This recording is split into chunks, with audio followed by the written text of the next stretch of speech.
Yo, what's up? Game on, Wisconsin. This is Coast to Coast Packers.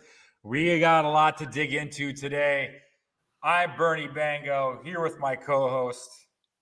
Amar, how's it going, guy? How are you? I'm good, man. I had a busy day, but I felt really productive with right. I'm a school teacher and we had today off, and I normally don't have weekdays off, so I was going bananas on like errands and things I've been trying to take care of, a doctor's appointment and all that fun stuff. So, what about yourself? Man, I'll tell you, it was a day off for me, man. A well-needed day off. I had a really great weekend. I got way too hammered at a friend's house on Saturday night. My wife driving home had to pull over a few times. That has not happened to me since my college Ooh. days. So I felt really bad for her. I'm out of the doghouse, but not 100%. And Yeah. it was just she had to work, so I was with the kids and we had a good time and had some family come over, hang out and stuff like Right that. But on. I'm just looking forward to getting in with you, man. I know we've had some I want to say like I won't say fake news, but just like stuff happened over the Well, weekend where I'm pretty sure we could touch on it and maybe I want to get your opinion on it too, because we both feel a certain absolutely. kind of way about a certain player, and some of these aggregators out there just really, I'm just sick of That's them. the word I was gonna use. That was Yeah, the. I'm It's I'm, I'm done with them, bro. Like I don't even like some of them have good news, some provide good information, right? yeah, But like and I sometimes think when I saw what they did here, I'm like, nah, dog. Like I might have to unfollow all them. Dov blocked me anyways because I came at him pretty hard for dick riding Tom Brady so much, so he didn't like that, I guess. But you know, but it's fun. It's fine. yeah. It's all good. Oh yeah. Well, I think some guys they really reach. They really want to be the one that breaks the news, Yep. and so I think they're grasping at straws or like trying to read between the lines, and they're missing, and Yeah. so then they're the internet's a frenzy, right? And when there's blood in the water, there's sharks everywhere, and everyone's trying to get their slice of hey, look at me, or they want to get retweeted, right? And so they're not even really checking things. You're just clicking through, retweeting, commenting. But interesting weekend for sure. But no, just to I just want to throw out a quick opening statement. Mhm. This is a little bit different. I just want to say that I am rocking from the Wisconsin Clothing Company, a nice Ope hat, a nice Cream City sweatshirt here for the All right. Milwaukee Bucks. All right. Go on over and check them at wisconsinclothingco.com. You Okay. can follow them at Wisco Clothing Co. On X. Hell But yeah. love his Good, stuff, man. I'm gonna man. need And, that one and myself, man. yeah. Shit. And so go check him out. And maybe we'll have to have him on sometimes. That's Corey over there at Wisconsin Clothing Company. But that's my opening statement about clothing. Because I'm ready to, you can get out your opening statement. Otherwise, you can just We'll tie it get in. I'll into segue, this. baby. I'll segue. So Yeah, yeah, my opening statements. perfect.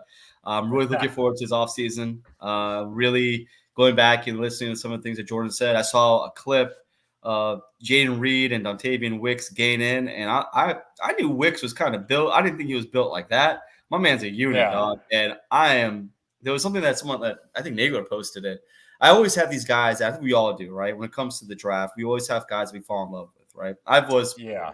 There's so many players I've fallen in love with over the years. Some because of my LSU fandom, and then some just because I just love the player, right? And last year was, Jackson Smith and Jigbo. That guy's my dog. He still is. Like, I love that dude. And even hearing the way he was talking about like Shane Waldron at Radio Row, the new offensive coordinator for the Bears, I was just laughing. He was so unfiltered. He didn't realize. He was like, "Is it live?" And then he's like, "Oh yeah."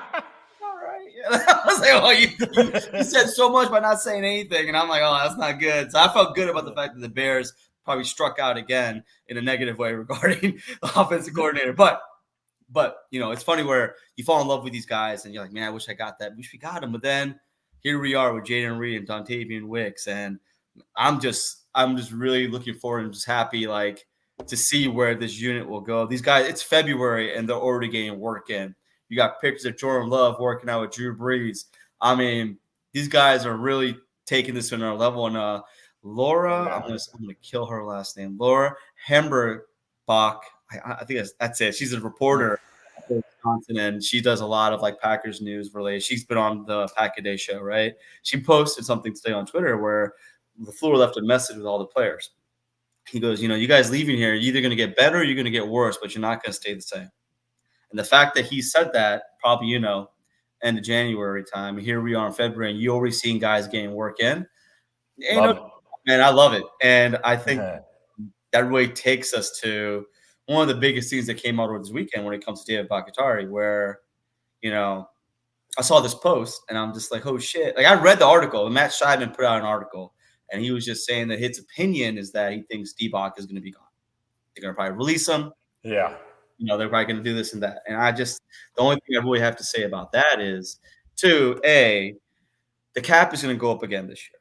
Like, salary cap's going to go up. They're estimating like $242 to $250 million for every team. So if that happens, it's going to be about negative $5 million in cap. So they can find ways to find savings with certain players, and they ain't got to cut Bach. But more likely they're going to restructure his deal or maybe sign him to a new deal.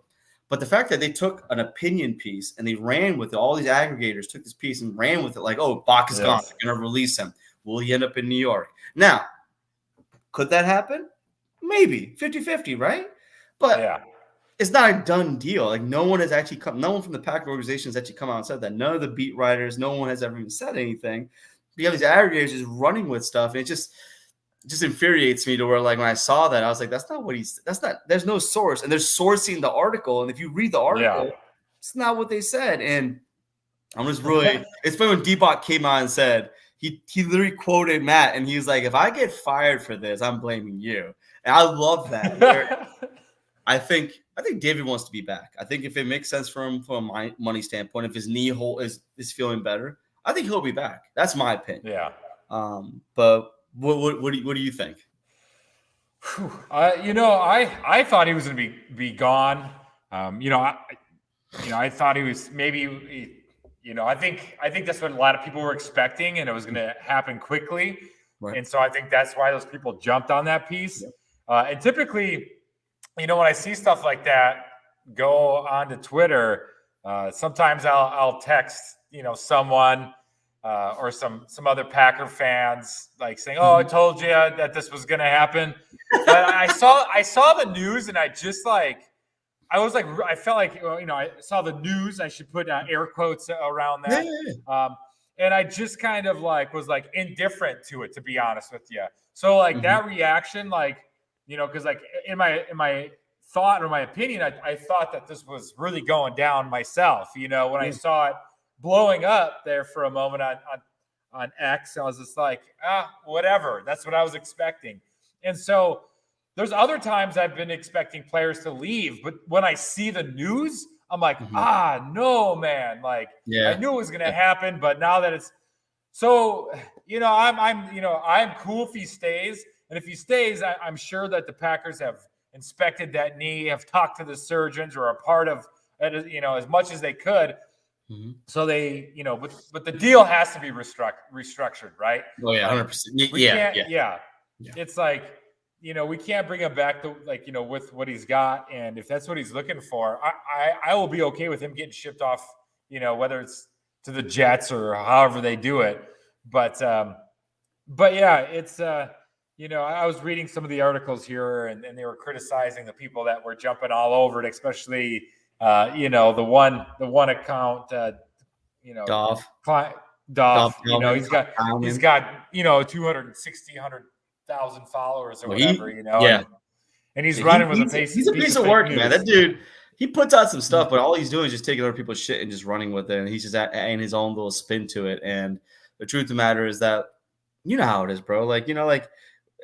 There's these people that work in Green Bay, Wisconsin, who have sources at 1265. I'd rather listen to them folks than listen to anybody else, like an aggregator who's in fucking Miami talking this trash about just taking other people's stuff and just running with his own. Yeah, sometimes he sources, sometimes he doesn't.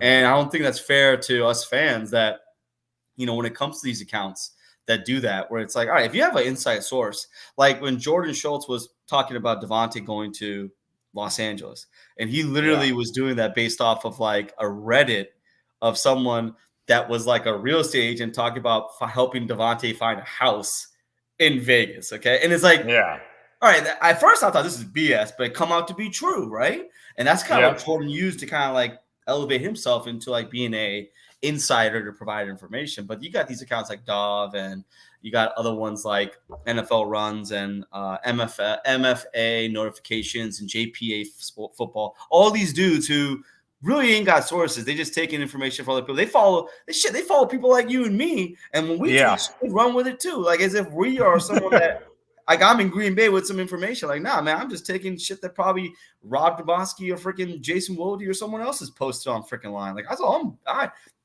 don't know. It's just it's when I saw it come up, I actually was like my heart broke because I don't want to lose DBak. I don't want to lose him unless like he comes out and says, hey, I don't want to be here. You guys aren't going to pay me. I don't want to be here. If he says that, hey man, then you do what you got to do. But absolutely, I think he's turned around on that. So I really do. Yeah, and I'm curious, to know how involved the Packers were in like knowing all about the surgeries. The team doctor is definitely going to inspect that knee. Oh yeah, and you know damn well if we try to.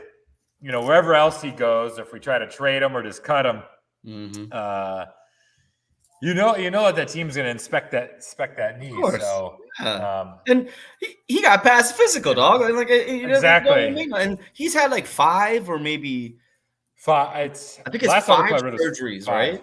Yeah, and I'm like, holy shit, 5 surgeries. My man's not even like, what is he? Just turned 30, maybe? Like he's 33. Young, 33, dude. So, like I said. I'm holding out hope that he could have a Chad Clifton kind of resurgence and bring it back. But something you said before when like a player got cut or released or whatever, and you saw it and you knew it was true and it broke your heart. That was me. And when was that? Was that 2017 or 2018? That was 2018. No, yeah, 2018 when Jordy got cut. And man, that. I still ain't over it, bro. I still ain't over it. I understand why they did it, but it still ain't over it, man. Yeah, that was a tougher one. And then I really was hoping we were going to bring him back for like year, just like a minimum 1-year deal. Like, hey, like let's see what you got left in the tank and retire as a Packer. Yeah, I mean, he still did. Like, he still retired a Packer, right? But like it's funny because if you talk to some of the guys, you talk to Jordy in particular, he even said that they offered him the veteran minimum come back. He almost took it. He literally was like, all right, I'll do it. Whatever. I just want to play football. I want to play there in 1 more year. And then everyone's like, nah, man, go get your money. That's how he ended up in Vegas. At that time, that's why he ended up in Oakland when he was with the Raiders, right? But, man, bro, I don't know, man. Like, I understand they needed that to get Devontae going, but I would have loved to have 1 more year with that, man. That White Lightning, dog, he was something. Watching his highlights, oof. So, another second round gem. Yeah, and they traded down. It's funny you say that because like that year in the draft, I was like watching on my phone through the ESPN, like through the app, but like not like it was back in the day, right? So you're talking about like the app was really whack. But bro, like watching it, and I'm just like, we're trading back. Like, what the hell are we doing? And you grab this kid, and I'm just thinking, like, what the hell? We grabbed this freaking receiver out of Kansas State. I don't even know who the hell this dude is. And man, like, God, him coming out on the Super Bowl game was like freaking fantastic, dude. Oh my God. Absolutely, yeah. I remember when we drafted him. I got a good buddy of mine that grew up in Kansas, and he's a Kansas State Wildcat fan. So the moment we drafted him, I was just like texting my friend, like, "Who is this guy?" Like, and they're like, "He's like, oh no, dude, you got to keep her. He's gonna be really good, And I watched his highlight reel and I liked it, but I'm like, you're at Kansas State, like I don't really know, but the rest is history, It's funny you say that because even now this year with a 2nd round pick with Jaden Reed, like I had seen like clips of Jaden Reed through the Senior Bowl from like Ben Fennell and Jim Nagy posting this dude just freaking working all these senior corners, right? And I'm just like, damn, this kid's good. But I really didn't know much about him. So I had to talk to other folks that watch Big Ten football. I'm like, man, who is this dude? And they're just telling me he's no joke, man. And someone made a comment saying, well, watching highlights of him against Minnesota this year, right? Where no joke. Thanks, True. Appreciate you, bro. But he said he could be our Percy Harvin, and I was like, wow, that's a comp. Like, I could see that. Like, he's built like him. He plays all over the formation. Like, wow. Like, yeah, I'm really hyped for this year. And I know if we can somehow get David Bakhtiari back at a good deal, an incentive-laden deal, he gets happy, we're happy. That dude plays as many games as he can play, more than one, I hope. That's all I want him to prove everybody wrong. I'm in that world. I would love him to prove me wrong. Yes. Well, Ian, I know you. I don't count you in that group because you're my boy. I can't do that. So, and I know his heart is still in the game. Sometimes the game that we're playing, man. It's a gladiator style game, and sometimes your body is just done. Right. And I hope that these 5 surgeries have he's got a bionic knee now. Who knows? He's the $6 million man, Steve Austin. But we kind of touched there on the second round, right? So we kind of talked about DBak, and we might have to go into the draft, right, and find an offensive lineman. If he's going, I mean, we should go offensive lineman in this draft, at some point. But second round, do we find another wide receiver? Some people think we still should go that direction. So let's just dream. Let's just do some draft dreaming right now. So if you're listening, throw in the comments if you have some dreams, whether it's guys in the third day or second day too that you're thinking it could be steals. Throw some first rounders. Who do you absolutely take? Here's a question for you. Okay. If someone falls in that first round, or a certain position falls in that first round, and it's not the guy that you were thinking of, but it's like a talent that like you can't pass. It's like, oh, how did he fall to us here at 25? Yeah. Like, is there a position or a player, or do you feel like, let's pick out a guy at 25 and just stick with him? Like I've been on the Cooper DeJean train now since last year when I would see him playing at Iowa. And I've loved this kid. And it's between him and Nate Wiggins out of Clemson. 2 guys, 2 corners, okay? Because the truth is last year was the first draft where we didn't grab an offensive lineman. That doesn't happen very often. You always pick some kind of offensive lineman. We didn't get one last year. So I definitely think we're going to probably invest in an O-line. And this is a good draft for it, too. There's going to be a lot of good talent that's going to fall because of people going for quarterbacks. And, I mean, quarterbacks and receivers are going to be a lot of the majority of the first picks, I feel like, because of the talent that's there, right? And then, of course, all the trading that's going to probably occur for people trying to move up and grab whatever quarterback they want to do. So for me, it would be Cooper. Like, I really love Cooper. And like every time you read, if you hear any like fan, like you put like a mock draft, you're like, oh, Cooper's not going to last. He's not going to last. He's not going to last 25, right?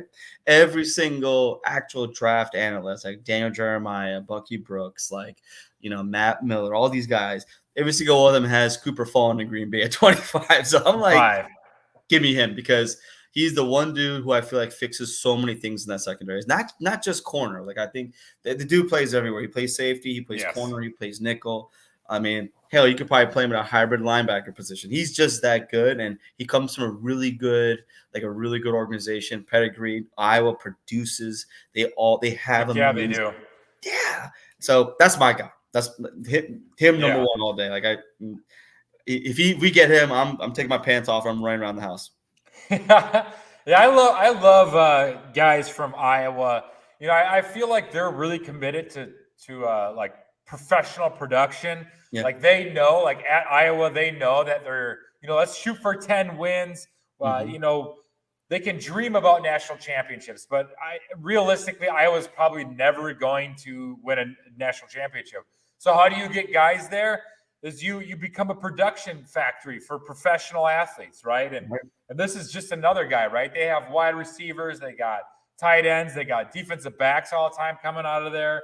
They got offensive linemen, right? Yeah. And like you're saying, he's just another guy from Iowa that like he can play all over the field, right? And he could, he could play. You could put him in the nickel. You can put him at safety. He could do some punt returning.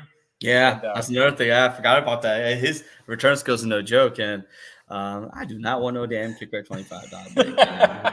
First off, sorry, Joker. No, but I'm with you. Like that. What kills me about Iowa though is like they're like the Baltimore Ravens of 2001, right? Where they have no offense, and they know they basically keep teams like 10 points or less, and that defense shows out every single week. Offense don't do nothing, but even with offense doing nothing, what happens? They produce offensive linemen.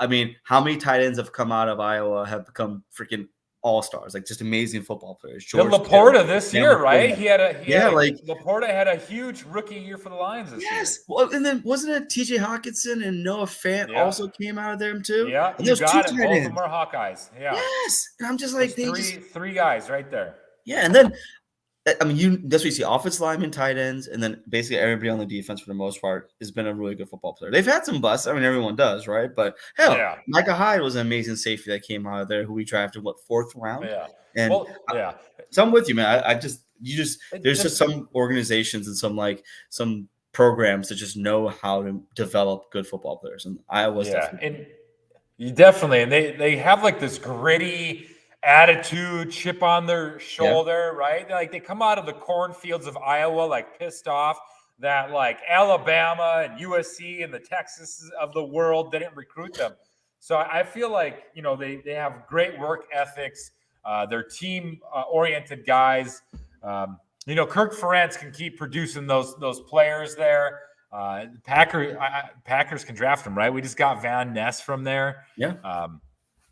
True here is saying my draft philosophy is always the same. Use the first round pick on a premium position: quarterback, offensive line, edge, maybe cornerback or D line. Yeah, I agree with that. I like that absolutely. I mean, I saw some people mocking us again, like a guard or a tackle, right? I can see that too. Like I'm not. I mean, Rasheed Walker played decent, I thought. I don't think he's the answer at left tackle. That's me personally. I don't think he is. Unless he gains some weight, he works on his anchor. I just saw him get pushed back way too much. And you're predicting the blind side of our franchise. You have to be some guy that's going to shut shit down. I mean, that's what it comes down to, right? And unfortunately, we don't have 5 Zach Toms, so, we got to just do what we can do. But True North is right, man. Like, we don't have a need at quarterback. Offensive line, everything else I could see is making a move on, because us switching to a 4-3, we definitely do have to maybe feed some more bodies to the defensive line. And you always work from the trenches out, right? I mean, that's just how you create good football teams, is working from the trenches out. So I'm definitely looking forward to that. There was something you said that I piqued my interest. Now I'm freaking drawing a blank. Damn it. You think of it, let me know. Yes, a guy I got on my radar too is like, say if Cooper goes before we can snag him. Mm-hmm. I think in the second round, maybe even the third round, I'm not sure. A safety out of Minnesota, Tyler Nubin. Yep. Another Big Ten kid playing in the North, right? And the Gophers play outdoors up there. So Tyler Nubin is an athlete that I'd like. And then Jaden Hicks, right? In my opinion, like, yeah, it's a good one. Cooper Nubin or Jaden Hicks from Washington, right? Those are one of the 3 guys that I want. While like Nubin and Nubin and Hicks, right? Those are going to be safety guys. While Cooper's the dude that you're going to be able to throw all over the place, all over the field, and ask him to do anything, and he's going to do it. Yeah. True here is saying I want offensive line, but we probably need more bodies for the new 4-3 scheme, particularly at edge. So let's we're drafting, or we're dreaming about the draft right now. So any names that are popping up for you, in that for the draft coming off the edge? Off the edge, man. See, that's the thing. I haven't been looking at any of the edge guys at all. There's a couple guys from the Senior Bowl that I retweeted. I have to go back and look at them, but I've been so hyper focused on safety and corner, and then also Jackson Power something. He's like a center, right? Out of Oregon, I think. He is like another dream of mine. Like, if we can somehow snag him, because I understand, like, from the fans' perspective, we all hate Josh Myers. About 80% of us hate Josh Myers, right? But almost 99% of the Packer organization loves that fucker. I don't know why, but they are enamored by this dude. And the truth is just he's inconsistent. He's just too inconsistent for me for basically the leader of your offense line. That's how I look at it, right? Yeah. But you get that Jackson Power dude, holy crap. That dude was like literally played on like a torn, like a freaking, his whole knee was gone. He was still playing on it. And then he still went to Senior Bowl, still practiced, still there. Then he kind of bowed out because injury, but he still put his heart in, and like people like just thought he was like a tough, gritty dude. And that's my like offense. Like you said, edge, man. I can't think of any edge guys right now. Yeah, I'll get Dallas Turner out of Alabama, but there's no way you're getting him. He's gonna go top 10 probably, unless he falls for some reason. What about like Edgerrin Cooper from Texas A&M? Yeah. So he's big motor guy, good closing burst.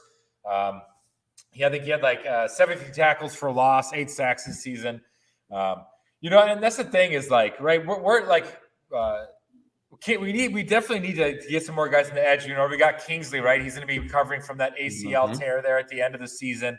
But like Kingsley's like proven that we can find guys like later in the draft, right? On the edge. We still got free agency as well. But I agree with True, right? We got to find some guys coming off that edge. Late a third day guy out of UCLA could be Gabriel Murphy is another name. He had like an 18.4% win rate, which was high in his class. Good, almost 20%. And so yeah, man, there's going to be lots of, I think, opportunities and options for the Packers to go on the edge. And so it's just like, I think it's like what True is saying is right. We got to go on the edge, but I don't think we have to do it early. Honestly, I don't either. I get what you're saying, but I'm 100% with you. You got Lucas, you got Rashawn Gary, you have Preston still, you have that once you say those 3, right, you kind of dwindle down. But I feel like your Edgerrin Cooper was awesome because Cooper, Jeremiah Trotter Jr., Peyton Wilson, inside linebackers, right? I feel like we need to really invest there because I could see Quay coming off the edge. I would rather have Quay playing that like Devin White blitzing role where he's like, he's not so much in coverage, but he's more like trying to snuff out the run as well as, blitzing the quarterback, things like that. You get him in the rotation on the edge, and then you got 2 other guys in the back end in the middle linebacker position that can kind of help out because Isaiah McDuffie, he seems to fit like that role. He's not great in coverage, but he's definitely the kind of guy that shoots at 100 miles an hour. I just remember what I was thinking too. Like, so they did a redo of last year's draft. CBS Sports. Yeah. The number of Packer players that got drafted in rounds 2 through 7, how majority of them like ended up in the first round in the redo. Like Jaden Reed, Dontavian Wicks, Carl Brooks, and then also I want to say I forgot there was one more person, right? And I was like, wow. Yeah. And then the sad thing was Lucas Van Ness didn't get in the redraft, but everybody else did. So it's kind of wild. I just thought that was pretty cool. Where like people want to hate on Gutey, but clearly he knocked out. Yeah, and Van Ness we knew was going to be a project. Like when we took him, I was like, this is Rashawn Gary 2.0, right? Like we're going to have to wait 3 or 4 years for the finished product. But remember last show, I made a prediction that Van Ness is going to lead the team in sacks next year. That means he's going to have a huge jump in production and snaps. And in the 4-3 scheme here with Hafley that's he's bringing in, you're going to see Van Ness with his hand in the dirt. He had more success at Iowa in the 3-point stance rather than the 2. So I'm ready. I'm excited to see how we deploy our defensive linemen in this scheme. Yeah. Like Kenny Clark is probably going to be lining up over the nose or over the center at the nose position. Carl Brooks is interesting. Like he's not a guy you're going to put, on the outside there. Like he's going to be plugging up time at the nose tackle. What are you going to do with him? I just think we have a lot of guys that Colby Wooden is another young guy that got a lot of snaps. I think you're going to see Hafley get creative, on the defensive line, and I think there's going to be guys that are going to be getting looks on the inside and on the outside of that defensive line. Yeah, True saying I don't know if we need to target cornerback because I don't know if Stokes can play at a high level again. ? I mean, I agree. Like we don't know what we have in Stokes, right? The truth is that I think Justin Mosqueda said this today on one of the podcasts where it's like, with Stokes, it's a new injury every time. So that's not a bad thing, because what that means is that he's not having the same reoccurring injury, hence like Watson and his hamstring, right? So if Stokes can make a full recovery, make this 4 or 5 months count, Yeah. maybe he gets it back, maybe he doesn't. Because I mean, he really tore up that one leg. I don't know, but the truth is like, if you look at past Jair, Carrington Valentine, Eric Stokes, and then you may have Zion Gilbert. But I mean, really, like the depth when it comes to our cornerbacks, it's not that great. Like, you have Valentine, and he's I want to say he's an unrestricted free agent.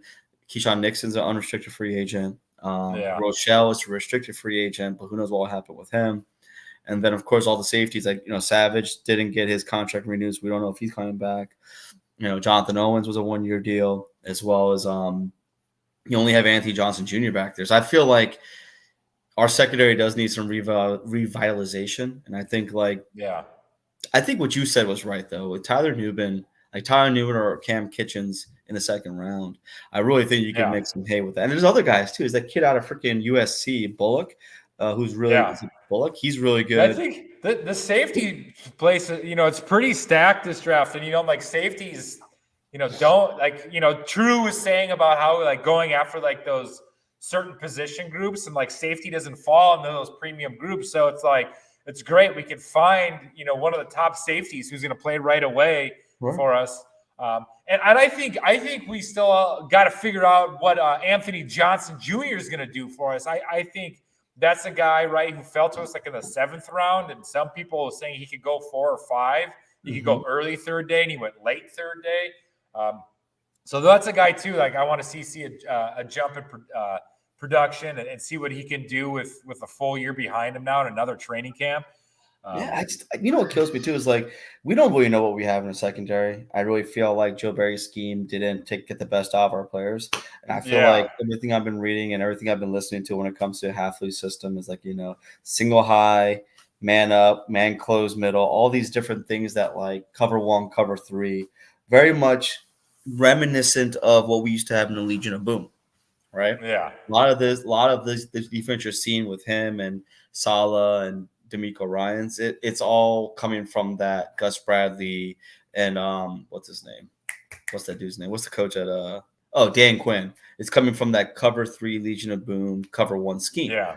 And I feel like, the truth is like when you come from that kind of scheme, you need to have, I think True is right, you need to have the right front 7 to apply pressure without blitzing to cause you to be able to get what you need, so that when you're playing man up and you're doing man press and you're playing up on these receivers, your pressure is getting homes. If not, you're screwed, right? And I'm really looking forward to seeing how Gutey attacks this, because if you've heard it too, right, where they say, oh well, the safety class isn't really great this year. I think it's actually pretty good.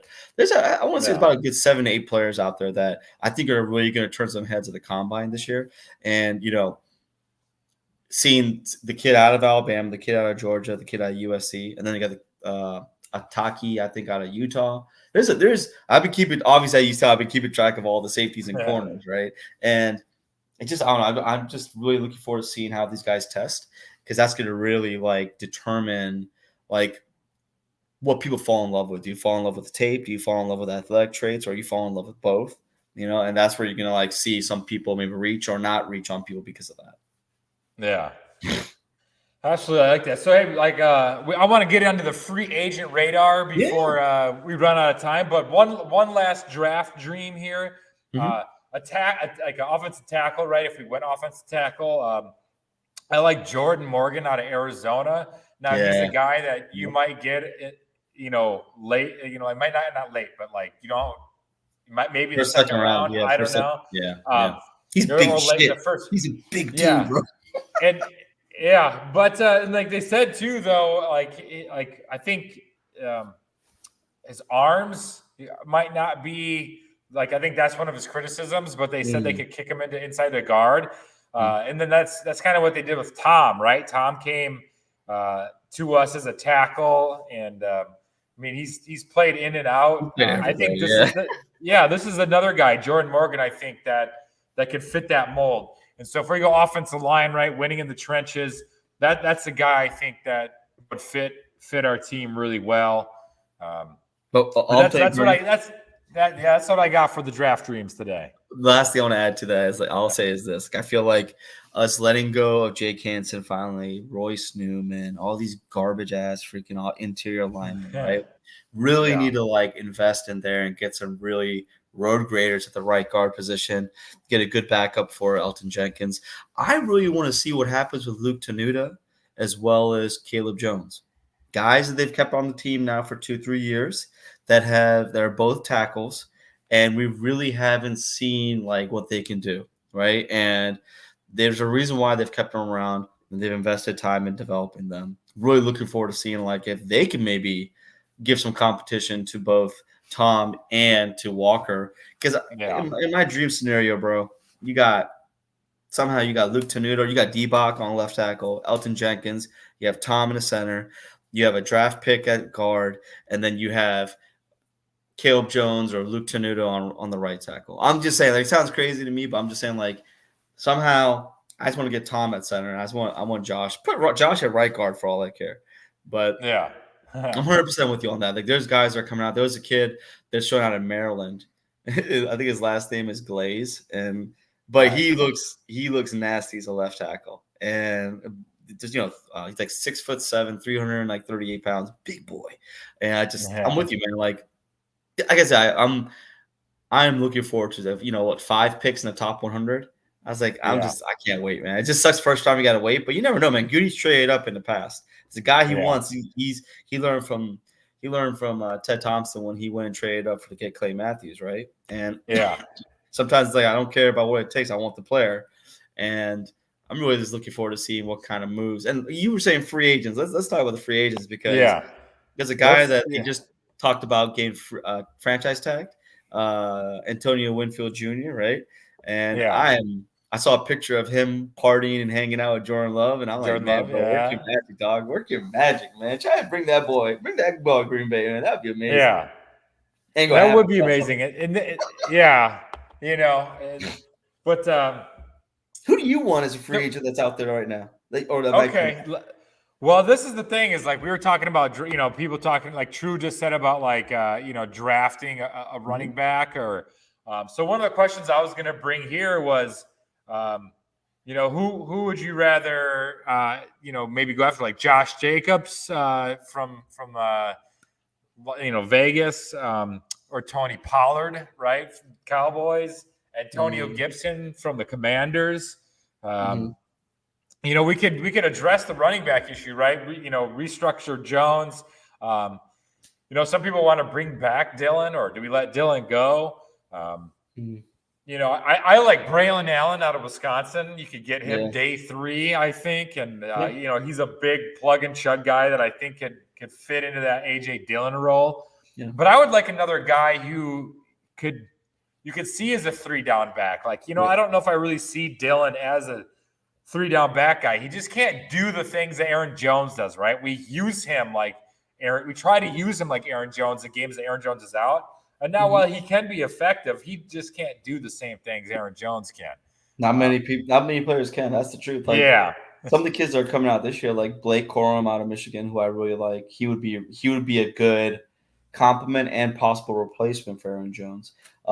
Jonathan Brooks, I believe, he played at Texas or Tennessee. He's another one. If his ACLs holds up and if he tests well, I could definitely see him coming. Those are guys that we could draft, right? I mean, Derrick Henry is supposed to be available. He'll be a free agent.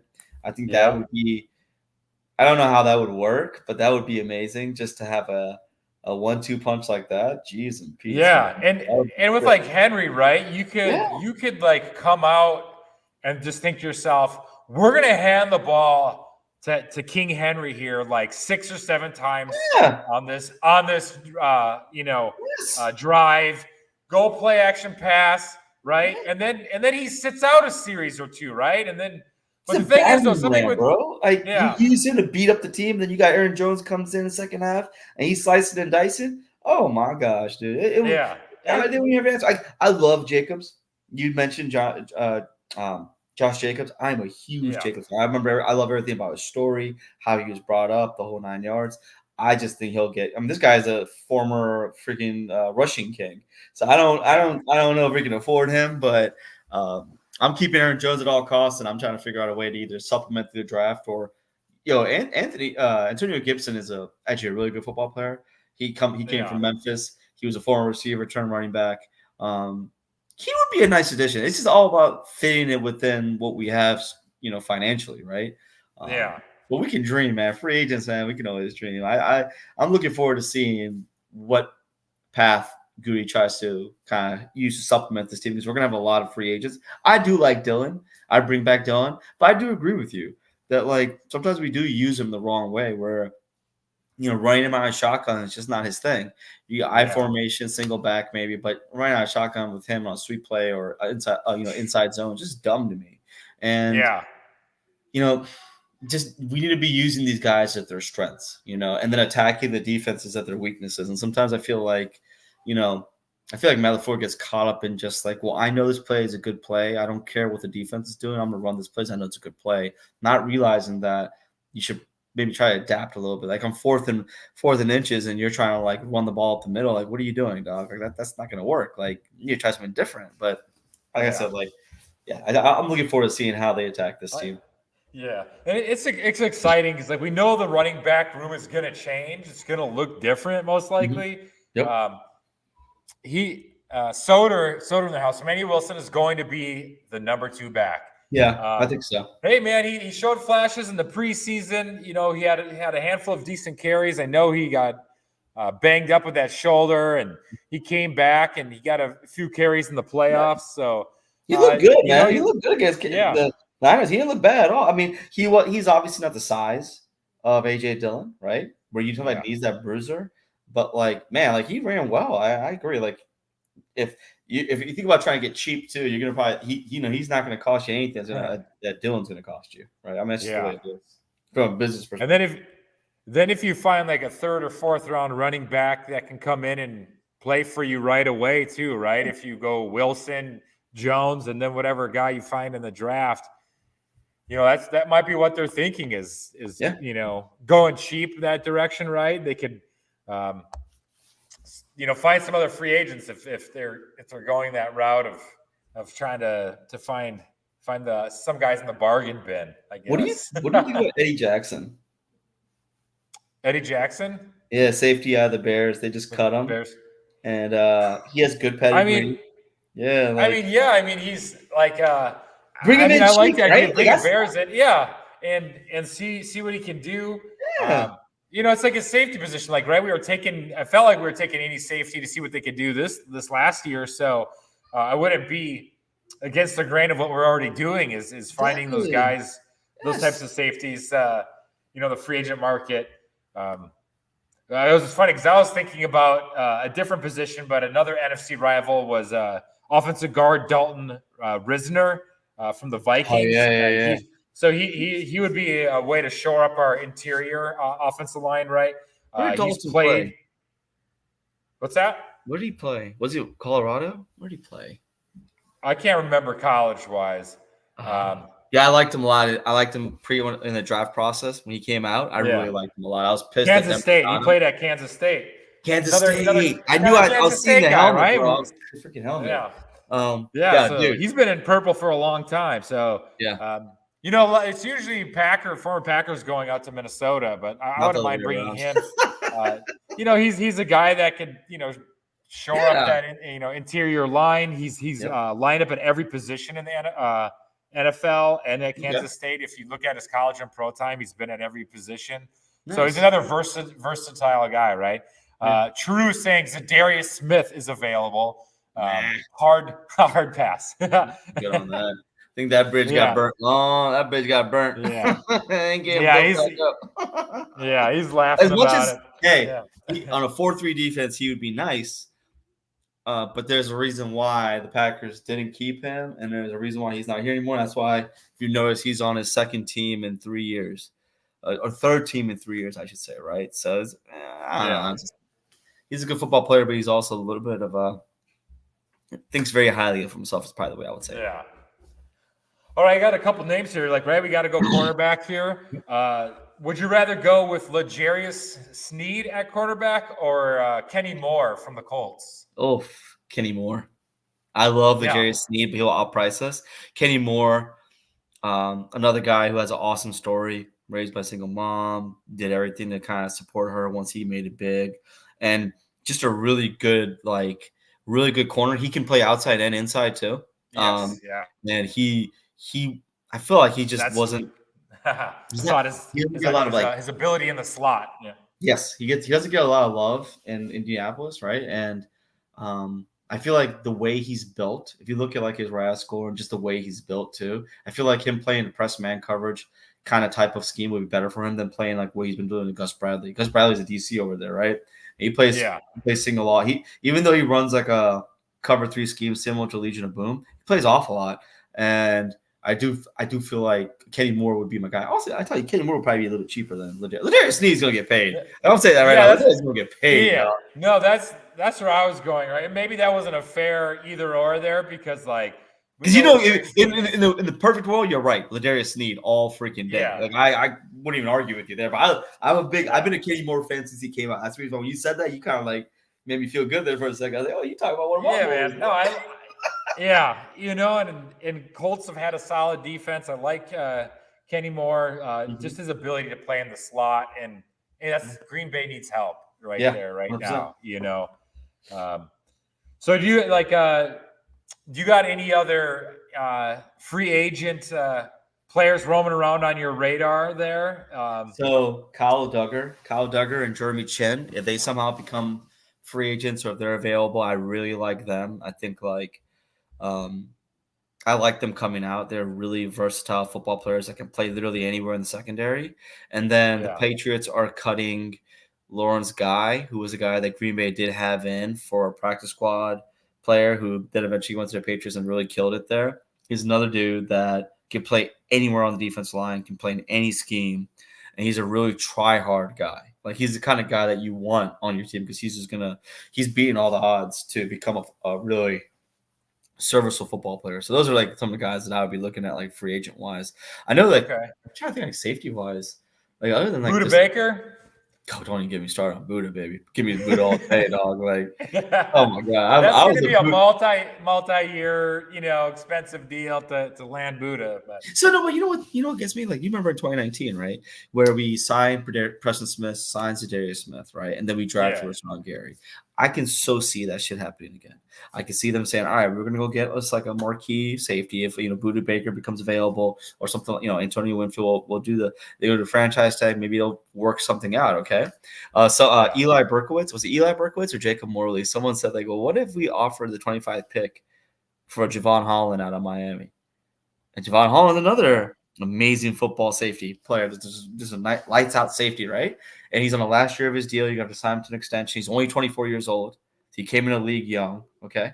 But, dude, there's a lot of guys out there that if we can grab our hands on, you ain't got to, like, worry about developing them. They're more than likely they've already been developed, right? And he's got to understand your scheme. And like, you get a rookie, he could have everything going for him, but you don't know how they're going to take to NFL life because it's completely different than college. With the way you train, the way you study, the way everything's really depend on you more than it is like being force fed or required to do so by the league, by the college program. Yeah. Well, hey, before we get into our last words, let's maybe our last words are just maybe one more free agent that we would really want to land, and this is you want to go first? I got a guy in mind. Yeah, you know what? I'll go first because I had last words last time, so it's your turn to have last words. All right. Okay. So, oh man, I'll just be honest. If there's a way we could sneak in Tony Winfield Jr., man, I would love that. I regret us not drafting him when we had the opportunity. I definitely think he's a football player that he's everything you want as a safety, and he comes from a scheme that is used to playing cover one and blitzing and playing man up press. He already has a Super Bowl ring. He's a champion, right? And he can bring that kind of a passion and that kind of like commitment of he knows what it took to get to where they went and get the ring. He can bring that to Green Bay, right? Kind of like, I just watched it 30 for 30 for Reggie White last night. I actually recorded it. I just never watched it. I watched it, and I was just like, man, like those times where I just like I was like crying. I was like, holy shit! Like I just was really hit by the way he would say things, the way his son would explain about him. But even though he wasn't a champion before he came to Green Bay, he had a champion mentality, right? And for him to bring that type of mentality to Green Bay and then help propel them into the Super Bowl and win the damn thing, I thought that was amazing. He was the anchor on that defense, man. Yes. I mean, we had good talent on that defense. I mean, Santana Johnson. Heck yeah, we did. There's some good football players that played next to him.